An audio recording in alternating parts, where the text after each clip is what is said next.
कांग्रेस वालों से पूछना। 1975 में जब इमरजेंसी चल रही थी, पूरा देश जेल के अंदर था, उस समय उन्होंने सेकुलर और सोशलिस्ट वर्ड जोड़ दिया, बिना चर्चा के, बिना किसी के। तो एक तरीके से उन्होंने संविधान के बेसिक स्ट्रक्चर को बदल दिया, प्रियम्बल में डाल दिया सोशलिस्ट और सेकुलर। इसका मतलब ये हुआ कि संविधान का बेसिक स्ट्रक्चर बदल दिया। फिर उसके बाद 1984 में राजीव गांधी को एक ऐतिहासिक बहुमत मिला, 400 सीट से ज्यादा मिली। उस समय नारे लगते थे अब की बार 400 पार, अब की बार 400 पार, और 404 सीट मिली। अगले साल 1985 में राजीव गांधी ने सिटीजनशिप एक्ट को बदल दिया और पूरे देश के घुसपैठियों, खासतौर पे जो असम के घुसपैठिए थे, उसका उनको लाभ मिल गया। ये सिटीजनशिप एक्ट कहता है सेक्शन 6 से कि जो असम में आ चुके हैं घुसपैठिए 71 तक, ये सब सारे के सारे नेचुरल वे में भारत के नागरिक बन गए। और उसका फायदा ये हो रहा है कि जो 71 के बाद में भी आए हैं, 85 में आए, 90 में आए, 2000 में आए, 2010 में आए, वो भी कह रहे हैं हम 71 के पहले आए थे, क्योंकि कोई बॉर्डर पे पर्ची तो कटती नहीं है कहाँ कब आए हैं, वो तो अवैध रूप से आते हैं।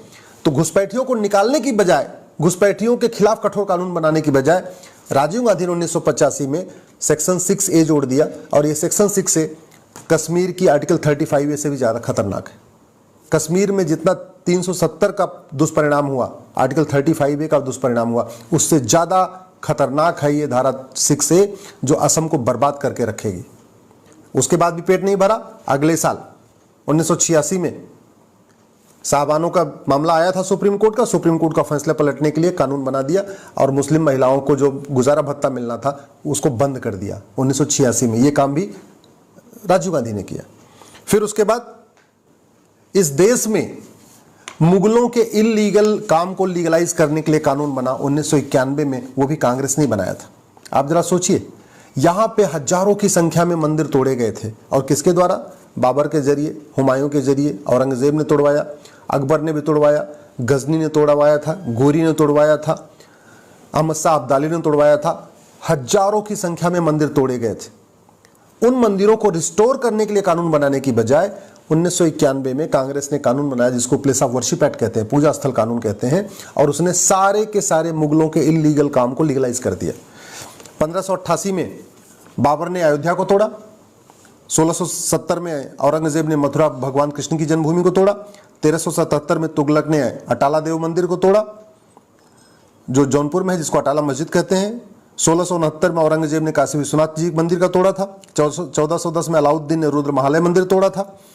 1552 में अहमद शाह अब्दाली ने, जिसके नाम पे अहमदाबाद चल रहा है, उसने भद्रकाली मंदिर को तोड़ा था। इसी तरीके से पश्चिम बंगाल की जो अदीना मस्जिद बनी है वो भी मंदिर तोड़ के बनी है। विदिशा में 1658 में औरंगजेब ने वीजा मंदिर को तोड़ के वीजा मंदिर मस्जिद बनवा दिया। आपका धार में भोजशाला सरस्वती जी के मंदिर को तोड़ के वहां पे भी जो है मूर्तियों को तोड़ दिया गया। तो कांग्रेस की ड्यूटी थी कि भाई भारत स्वतंत्र हो गया है तो एक कानून बनाए और सारे जो मठ मंदिर तोड़े गए उनको रिस्टोर करे, उनको बनवाए। वो काम नहीं किया। 1991 में प्लेस ऑफ वर्शिप एक्ट बनाया और बोल दिया कि जो भी ये मुगल तोड़े थे वो सब सही है, ये सब लीगलाइज हो गया। अगले साल 1992 में मुस्लिम्स को फायदा देने के लिए और हिंदुओं को आपस में बांटने के लिए, क्योंकि हिंदू लॉ के अनुसार, संविधान के अनुसार हिंदू, जैन, बौद्ध, सिख, ये हिंदू, जैन, बौद्ध और सिख ये चारों हिंदू कहलाते हैं। लेकिन 1992 में कानून बना के सिख को भी माइनॉरिटी बना दिया, जैन को भी माइनॉरिटी बना दिया, बौद्ध को भी माइनॉरिटी बना दिया। असली मकसद था मुस्लिम्स को फायदा पहुंचाना, लेकिन एक ही तीर से दो निशान साधा 1992 में। इसको कहते हैं माइनॉरिटी कमीशन एक्ट। अगले साल 1995 में वक्फ एक्ट बना दिया। मुस्लिम्स को पूरे देश की जमीन पर कब्जा करने के लिए एक वक्फ एक्ट बनाया 1995 में। अगले फिर 2004 में माइनॉरिटी एजुकेशन एक्ट बना दिया। ये काम मनमोहन सिंह ने किया था। 2010 में FCRA बनाया। इस देश गद्दारों को फंडिंग कराने के लिए, देश विरोधी NGO को फंडिंग कराने के लिए, माओवादियों को, नक्सलियों को, जिहादियों को, मिशनरियों को, अलगाववादियों को, चरमपंथियों को, कट्टरपंथियों को, सफेद पोस्ट नेताओं को, सबको फंडिंग कराने के लिए कानून बना 2010 में, उसको FCRA कहते हैं।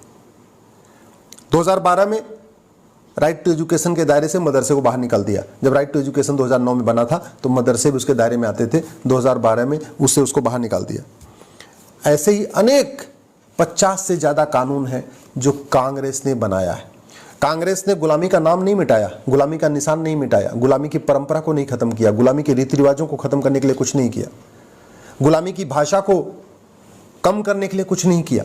गुलामी की पुलिस व्यवस्था को नहीं बदला कांग्रेस ने, गुलामी की न्यायिक व्यवस्था को नहीं बदला कांग्रेस ने, गुलामी की शिक्षा व्यवस्था को कांग्रेस ने नहीं बदला, गुलामी की प्रशासनिक व्यवस्था को कांग्रेस ने नहीं बदला, गुलामी की टैक्स व्यवस्था को नहीं बदला, गुलामी के जितने हमारे पुरानी परंपराएं चल रही थी कि गवर्नर जाएंगे तो ऐसे सैल्यूट होगा, ये जाएंगे तो ऐसे सैल्यूट होगा, ये जाएंगे तो ऐसे सैल्यूट हो जाएगा, वो कुछ नहीं बदला। हाँ, भारत की संस्कृति को, भारत की चिकित्सा व्यवस्था को, भारत की शिक्षा व्यवस्था को, भारत की परंपरा को, भारतीय ज्ञान विज्ञान को खत्म करने के लिए एक के बाद एक के बाद एक 50 कानून बनाए। इसलिए मैं आपसे निवेदन करता हूं, एक बार वोट देने से पहले कांग्रेस के नेताओं से जरूर पूछना, एक बार वोट देने के पहले कांग्रेस के नेताओं से यह पूछना कि तुमने गुलामी का कौन सा निशान मिटाया, तुमने गुलामी के खिलाफ कितने काम किए, और तुमने वेद पुराण को क्यों नहीं लागू किया। तब तो ऐतिहासिक बहुमत था। आप कांग्रेस के नेताओं से पूछिए कि आपके तो पास 1950 से लेके नेहरू जी को लगातार ऐतिहासिक बहुमत मिल रहा था, इंदिरा जी को लगातार ऐतिहासिक बहुमत मिला, राजीव गांधी को तो 404 सीट मिली। इतने साल सत्ता में रहने के बाद समान शिक्षा क्यों नहीं लागू किया, समान नागरिक संहिता क्यों नहीं लागू किया, घुसपैठ के खिलाफ कठोर कानून क्यों नहीं बनाया, धर्मांतरण के खिलाफ कठोर कानून क्यों नहीं बनाया, जनसंख्या नियंत्रण, जनसंख्या विस्फोट रोकने के लिए कठोर कानून क्यों नहीं बनाया, तुमने अश्लीलता नियंत्रण के लिए कानून क्यों नहीं बनाया, तुमने नशा के खिलाफ कठोर कानून क्यों नहीं बनाया, तुमने भारत के संविधान को लागू करने के लिए क्यों नहीं बनाया, तुमने वेद पुराण को जन जन तक पहुंचाने के लिए वेद पुराण को शिक्षा व्यवस्था में शामिल क्यों नहीं किया, तुमने भगवत गीता और रामायण को एजुकेशन में क्यों नहीं डाला, तुमने सेकुलर शब्द भारत में क्यों जोड़ा, तुमने सोशलिस्ट शब्द भारत में क्यों जोड़ा। ये आप कांग्रेस वालों से पूछना, क्योंकि वैसे तो आपको मिलेंगे नहीं, लेकिन अब इलेक्शन आ रहा है तब ये कांग्रेस के नेता आपके पास आएंगे। और इस बार आप जो वोटिंग करना वो दिल लगा के मत करना, दिमाग लगा के करना। इस बार जो वोट देना वो सोच समझ के वोट देना। इस बार जो वोट देना जाति के आधार पर मत देना, भाषा के आधार पर मत देना, क्षेत्र के आधार पर मत देना। इस बार वोट देना मुद्दों के आधार पर। जो वोट मांगने आए उससे ये जरूर पूछना कि तुम नशे के खिलाफ कठोर कानून बनाओगे कि नहीं, और बनाओगे तो इसकी घोषणा करो।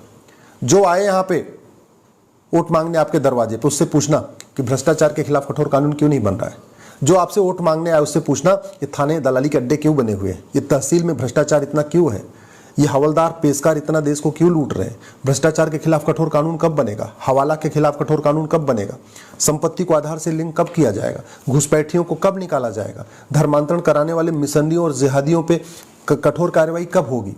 ये आप पूछना। अगर आप नहीं पूछोगे तो याद रखिए, जैसे पाकिस्तान से मिट गए, अफगानिस्तान से ख़त्म हो गए, बांग्लादेश से भी ख़त्म होने के कगार पे हैं, भारत के 9 राज्यों से ख़त्म हो चुके हैं, भारत के 200 जिलों में ख़त्म हो चुके हैं, भारत के 300 तहसीलों में ख़त्म हो चुके हैं। देखते देखते एक दिन अपने ज़िले में भी आप ख़त्म हो जाओगे। और कश्मीर वाले तो पलायन करके दिल्ली आ गए, बंगाल वाले तो पलायन करके असम में चले गए, मणिपुर वाले पलायन करके फिर बगल के राज्यों में चले गए। आप कहाँ जाओगे, सोचना आपने। इसलिए इन वोट जीवी और नोट जीवी नेताओं से खुल के सवाल करिए। और अगर मेरी बात से सहमत हो तो इस वीडियो को अपने सारे ग्रुप्स में डाल दीजिएगा, अपने फेसबुक पे डाल दीजिएगा, अपने व्हाट्सएप पे ज़रूर फैलाइएगा। अगर आप ट्वीट कर सकते हैं तो इसको ट्वीट भी करिएगा। और अपने जान पहचान के नेताओं को कहिए कि इन बातों का जवाब दें, नहीं तो ये वोट जीवी और नोट जीवी नेता 20 साल के बाद, 25 साल के बाद आपके बच्चों को बचाने नहीं आएंगे। आज का कठोर कानून आपके बच्चों को बचाएगा। आज के अच्छे नेता जिनको आप बहुत अच्छा मानते हो, ये 25 साल के बाद आपके बच्चों को बचाने नहीं आएंगे।